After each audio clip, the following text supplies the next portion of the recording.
I'd like to introduce our keynote speaker. It's truly a pleasure to introduce Christian Goritz, who's going to talk about what about the fibroblasts. There you go. Hello, everyone. It's a great pleasure to be here. So I'd like to thank the organizers for inviting me and giving me the opportunity to share some of our recent work. I put this picture up here because I thought it fit in the landscape. Yes, and I would also like to thank the speakers before introducing much of the things that are needed to understand my talk. So what about the fibroblasts?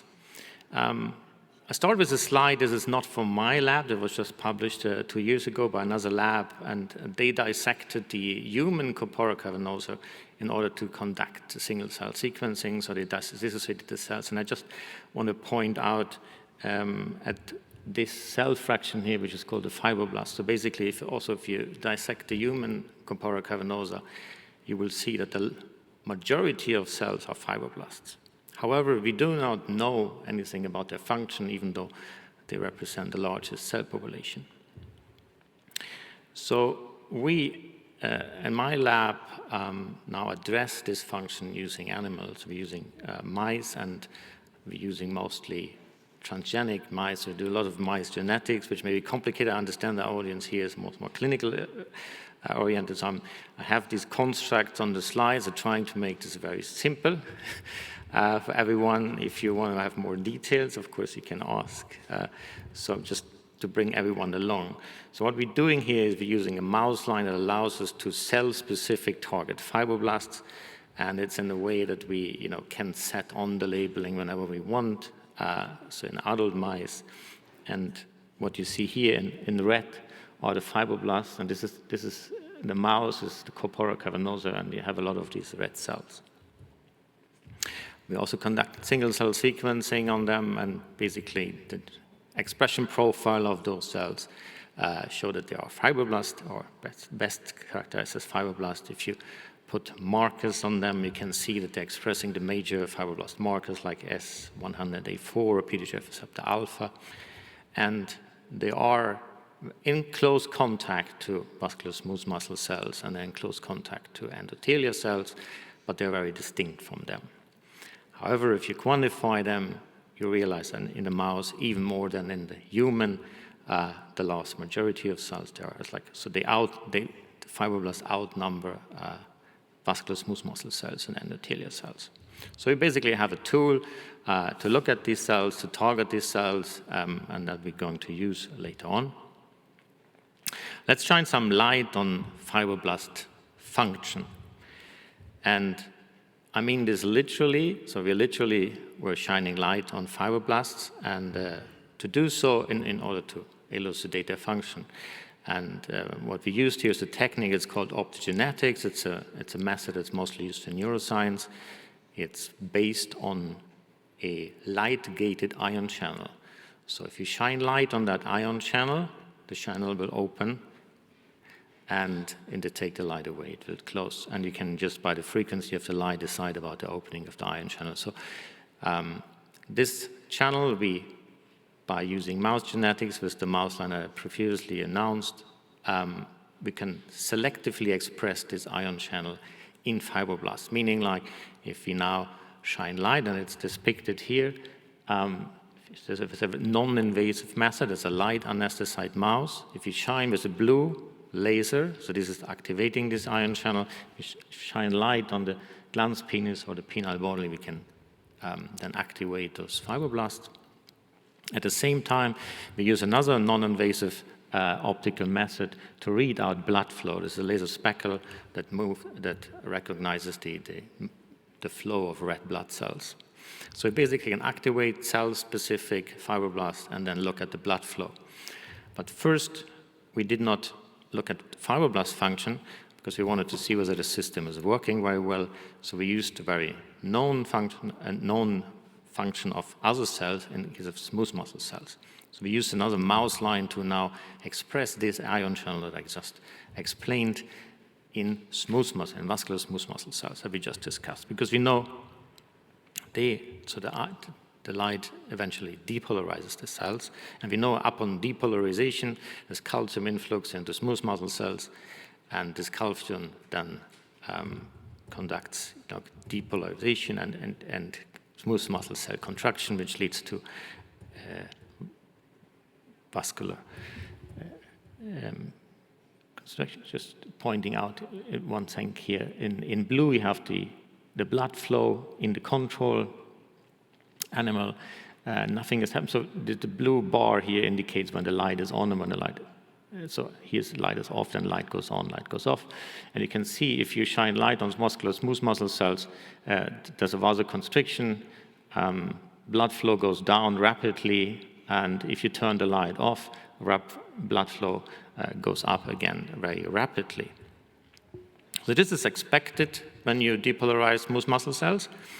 And it was very important to us to have this as a control and to see like the system is working very well. So basically now we could test in the same way we could test fibroblasts. And these are the results. So if you do the same experiment with fibroblasts, we see many different things happening here. First, it's not a vasoconstriction, but it's a vasodilation that is happening. So again, it's the control. You see we shine light slowly. There's a build-up in vasodilation. So as said, it's not as rapid as we see with muscular smooth muscle cells, but it's a rather slow build-up. And then the second difference here is when we turn off the light, it's not rapidly going down to the control level, but it's rather slowly declining.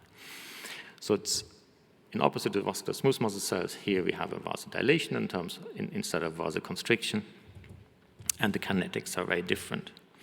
So of course we wanted to know, like, say, what's the mechanism? How can fibroblasts actually? It's obvious that they can influence the blood flow, but how do they do this? And they do not release active parasympathetic factors like nitric oxide or acetylcholine, but rather we saw, like, the kinetics are more likely that they slowly reduced the norepinephrine break. So we found that the cells actually express the norepinephrine transporter SLC6A2, meaning like they can take up norepinephrine. And in this way, they would be able to sink norepinephrine, and in this way then shift the balance between the sympathetic system to the parasympathetic system here and cause a slow vasodilation.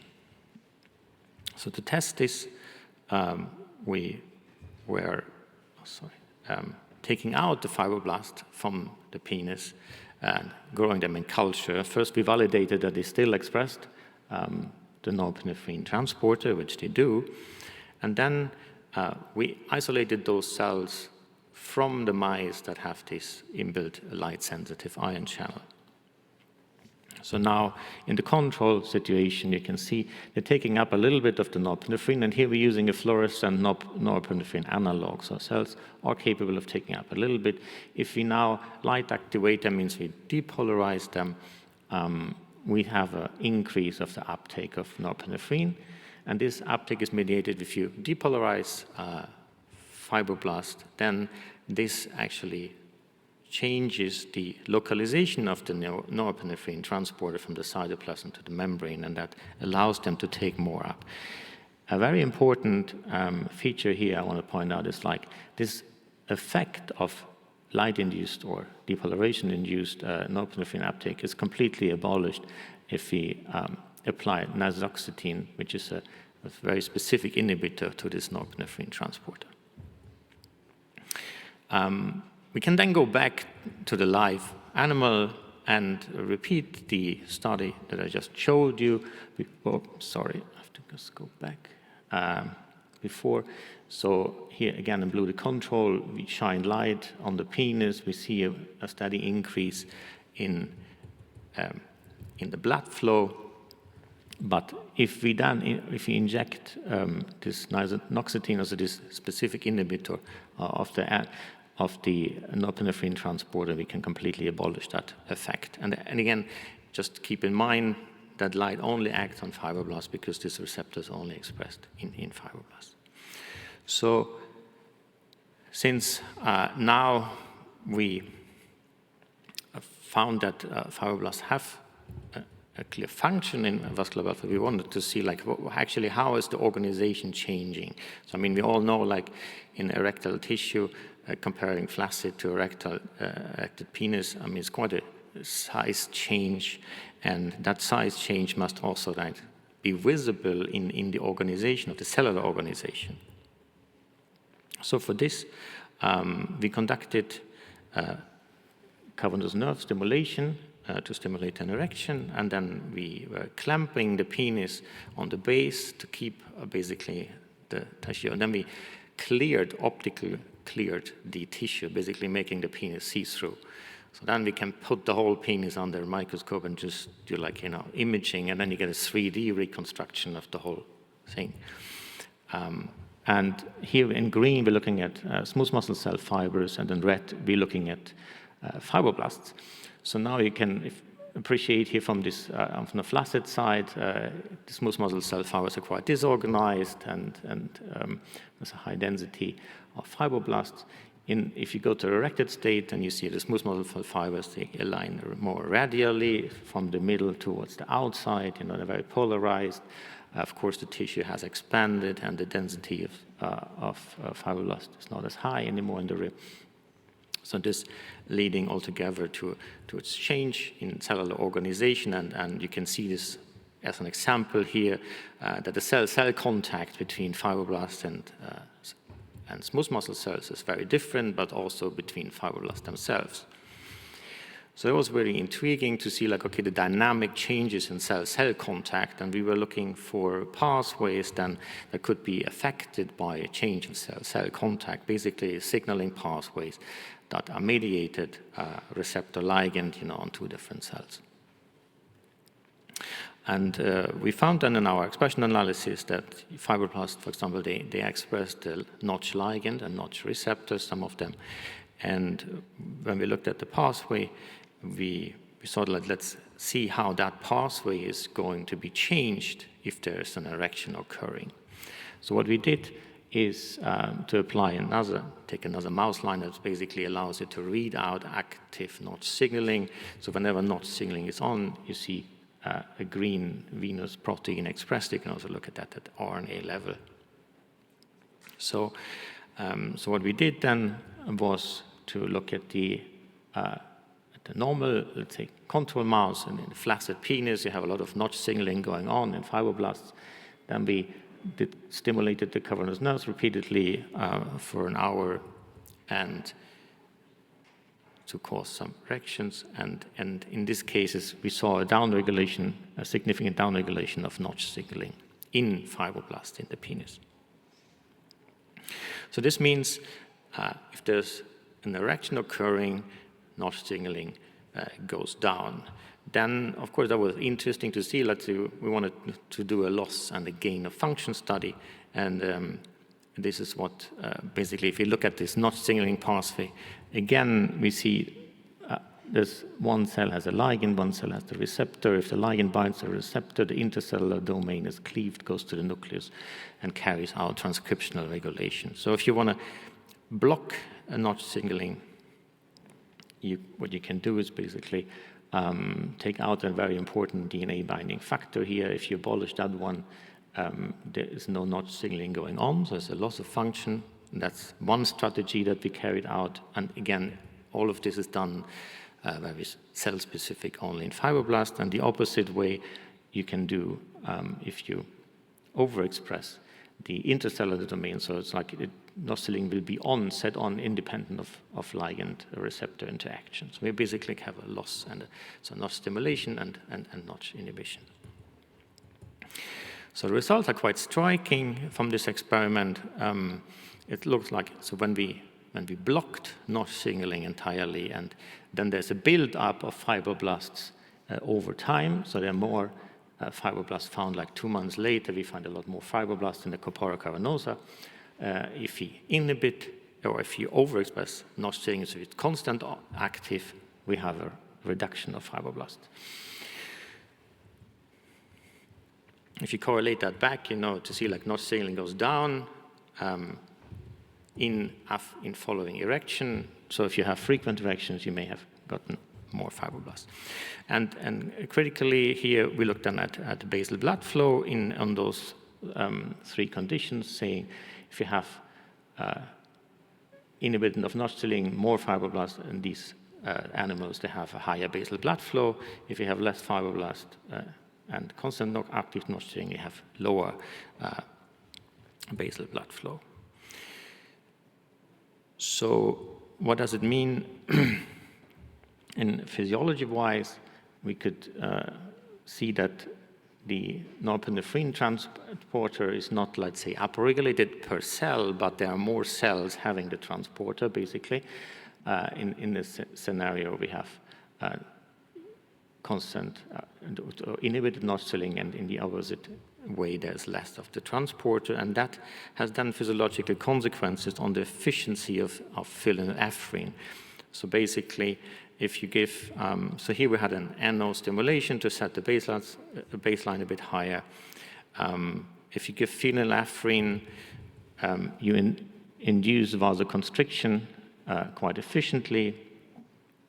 If we have less fibroblasts, this is even more efficient, but strikingly, if you have more fibroblasts due to the manipulation, the phenylephrine is not so efficient in terms of it doesn't bring it down to the real level, and it's also going up again. So it's meaning like much of the phenylephrine is kind of being taken out of the system. Importantly, if we apply nisonoxetine, the inhibitor of this norepinephrine transporter, we can completely abolish this effect. When you do, because this is an inducible system, so let's say not all of the animals that we're manipulating are have the same inhibition of notch signaling in all cells. So there's a kind of gradient of percentages,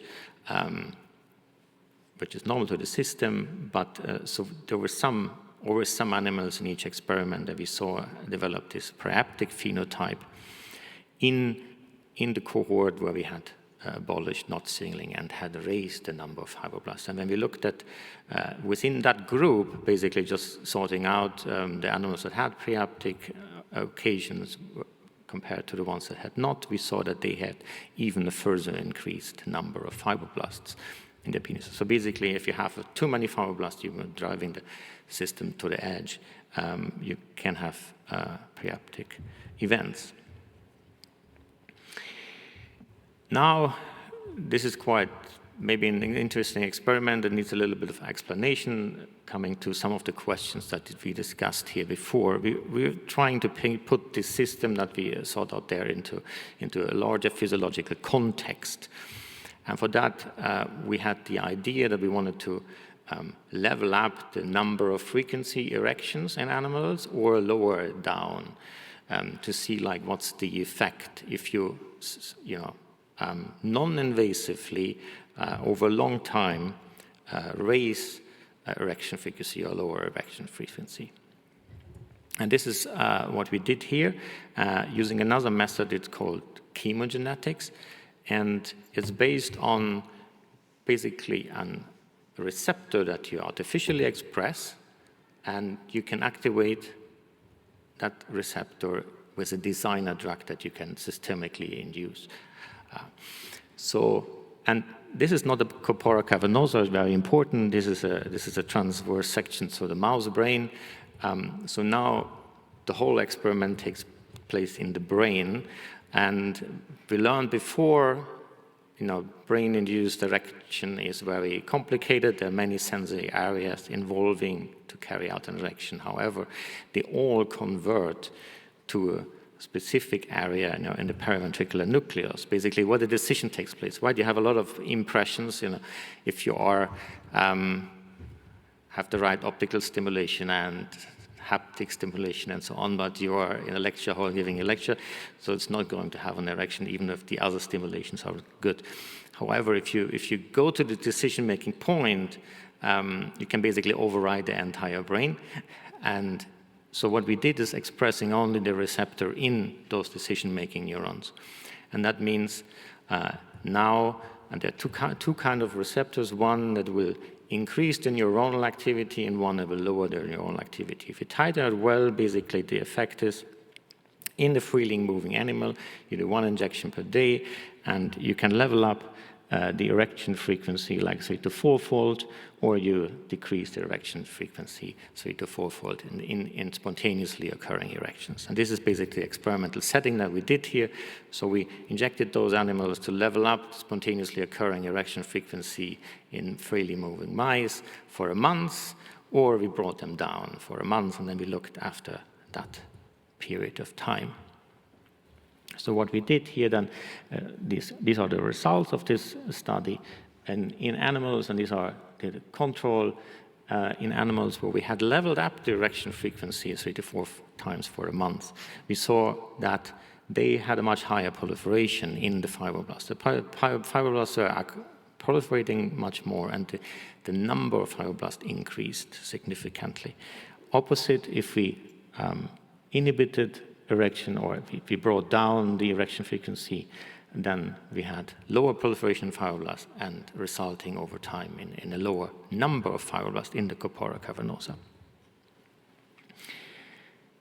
The consequences are also quite dramatic then, or very interesting in terms of the sensitivity to phenylephrine. So here it's not as striking as if you just boost the system completely with fibroblasts, but this like more physiological change of increasing the erection frequency or bringing it down changes the sensitivity to phenylephrine. Basically, this is the control in blue again. If you lower the erection frequency, you have lower number of fibroblasts, and that means like you're more sensitive to phenylephrine. Blood flow goes further down. But if you bring up the erection frequency, you get, in consequence, more fibroblasts, and that decreases the sensitivity to phenylephrine. So it's suggesting that if you have more frequent erections, you get more fibroblasts, means like you're getting easier to get an erection and easier to hold it. And the last thing we wanted to know, because we talked about aging as well. Aging is of course a major risk factor for erectile dysfunction, and we wanted to see whether this would affect fibroblasts. And what we did is a very simple experiment. We compared young mice, 2 months old, to aged mice, 14 months, and we saw that, yes, if you compare young and old, you see there's a significant reduction in fibroblasts in the aged mice, and also the blood flow is quite significantly reduced. So it's the basic blood flow. Of course, that is poor correlation, because aging can have a systemic effect on blood flow as well. So basically, we wanted to correlate this a little bit better. So what we did was we used another genetic system to delete fibroblasts, and we took young mice, so same age. These two are the same age, and this is also the same age now. So basically comparing 2 months old mice with 2 month old mice, but these 2 months old mice, we have experimentally reduced the number of fibroblasts, and we have reduced them to the same level as we saw that they decrease from the young to the aged. So we basically took out as many fibroblasts as we get lost here in the aged one. We took them out in the young one, and now compare the young with the young, but with the number of fibroblasts found in old mice. And in those ones, we see a similar reduction in basal blood flow, meaning there is some definitely that fibroblast function it has a role in erectile dysfunction that may be associated with aging. And yes, I hope I convinced you that fibroblasts are not like passive bystanders, and we may pay more attention to them. What we found is that fibroblasts can actively take up, in response to stimulation, they can take up norepinephrine, and this way they can influence the balance between vasodilation and vasoconstriction, basically helping the onset of erection and the maintenance. They are not a static cell population, but they are regulated through the frequency of erection, and this is mediated by notch signaling. And with this, I would like to point out the people that were critical for the study. This is Eduardo Guimares. He, as the first author of the study, is a senior postdoc and has put a lot of work into it. There's another postdoc, David Diaz, who has helped with the optogenetic and chemogenetic experiments, and another postdoc, Anais, and another postdoc, Daniel, who have helped with the sequencing that I haven't even shown here. And we had collaboration partners. I didn't include those as well. We had like intravital microscopy, basically seeing the dilation. Anyway, we are happy with, of course, grateful for the funding to conduct our research. And the last slide is just to say who we are. We have our lab here in this wonderful building at the Karolinska Institute in Stockholm, Sweden. This is how it looks there in the summer. And yeah, we're the home of the Nobel Prize for Medicine and Physiology that was just announced here. And yeah, thank you for your attention. I'm happy to answer questions, and let me know if you're interested in the work. Just send me an email. Thank you.